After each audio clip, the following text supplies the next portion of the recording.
Chris Mannix, Sports Illustrated. You coached Porzingis for 1 year in Dallas. There was a lot of expectations for him coming into that situation. I'm wondering, from your perspective, why didn't it work out the way you probably thought? No, Chris, when you talk about did it work, did it not work, I only had him for a short period of time, and I thought, it was going well in the sense of our defense, his ability to block shots, rebound, and then offensively we looked to post them up a little bit more than Rick had used them in the post. It was strictly just, on the perimeter shooting threes. Both work. He has the skill set to do both. And as you know, in the business of basketball, there's trades that take place. And so, and we're judged if it works or doesn't work. That's just a part of the business. But for the short period I had him, I really enjoyed KP. He was great, great on the floor, great off the floor, did everything we asked.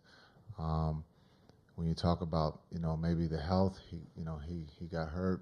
And so, as much as a coach or a teammate, you want them all to be out there 100% at all times. But I thought KP did great for us.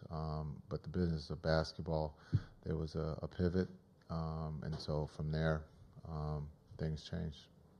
Same row in the aisle. Hi, Manning, CLNS Media. Also on Kristaps, how have you kind of seen his game evolve in the years since you coached him and he left Dallas, and what kind of challenge is it going up against him, especially when you're not certain like how they might use him in the minutes when he's coming in the series with the injury here? Has it been that long he's been gone from Dallas? A couple years, yeah. Okay. I think, again, his game, when you talk about a big who can put the ball on the floor, who can score, I believe can play in the post. And in today's game, there's a lot of threes. There's not a lot of post up. But when you look at the defensive end too, a lot of times he doesn't get recognized for his defense of being able to change shots or a shot blocker. And I think here in Boston, he's done an incredible job of doing both. There's no he plays his role, and I think that's one of the things that's underrated about KP. When you ask him to do something, he does it. He doesn't complain about his role. He goes out there and tries to help his team win. Back right, Eddie.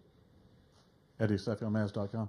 Jason, you were a pretty elite thinker back in your days as a player.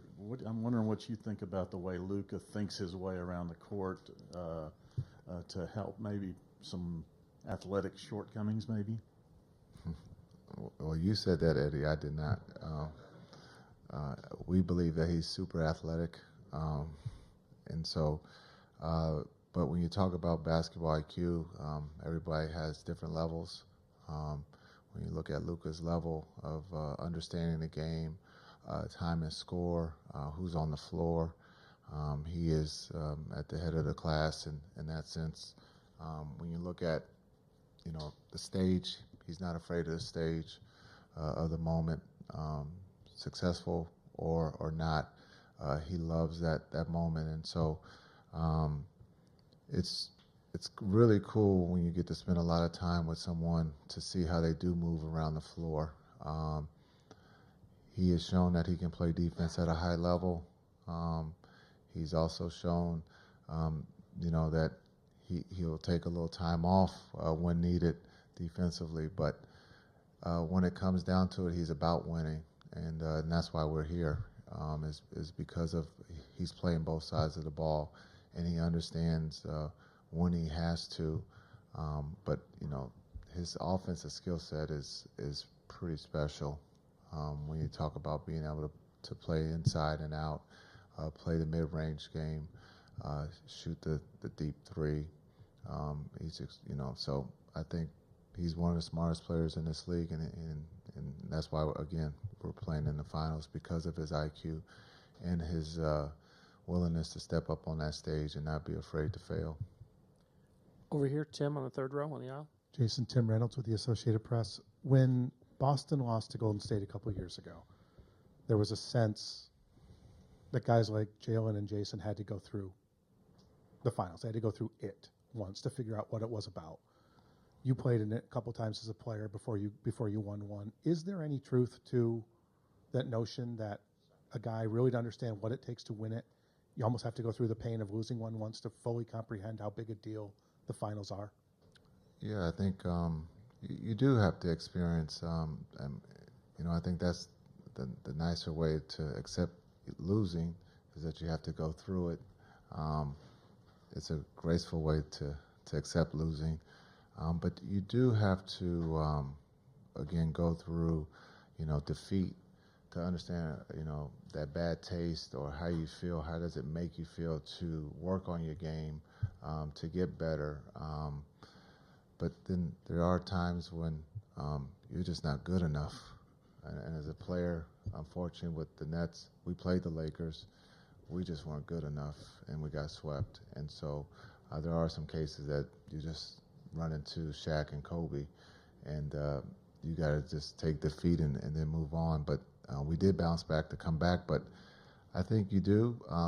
Jason and Brown have gone through defeat. We also lost to the Warriors too that year. So the Warriors are really good, but they learned something, and you can see they're playing at a high level right now, winning 64 games, the best team in the NBA. To be, penciled in at the beginning of the season, that puts a little pressure or stress, because, you're supposed to be here. And so they fulfilled that, but that tandem, they're playing at an extremely high level, and we got our work cut out. But they've been here. Some of us for the Mavs have been here, some of us haven't, and we're going to embrace that and find a way to hopefully win a series. On your right, Brad. Jason, Brad Townsend, Dallas Morning News. Piggybacking off of Tim's question, this is your 5th finals as a player or coach. What is the biggest difference when you're talking about that hurdle between the winning the finals? What stands out to you as, the biggest part of that hurdle? Is it the aura, the atmosphere, just the increase of a competition? What is it? Simple talent. Sometimes you don't have enough talent. As I brought up the Lakers and Nets, we were happy to be there, but we just didn't have enough talent to beat Kobe and Shaq. It could be that simple.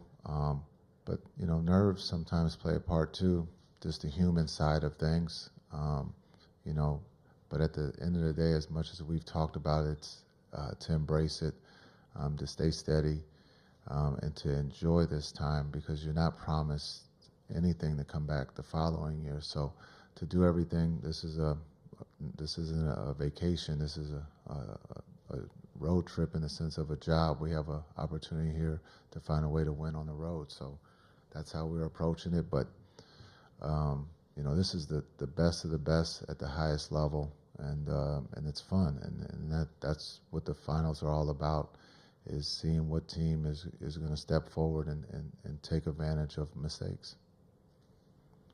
Coach, thank you very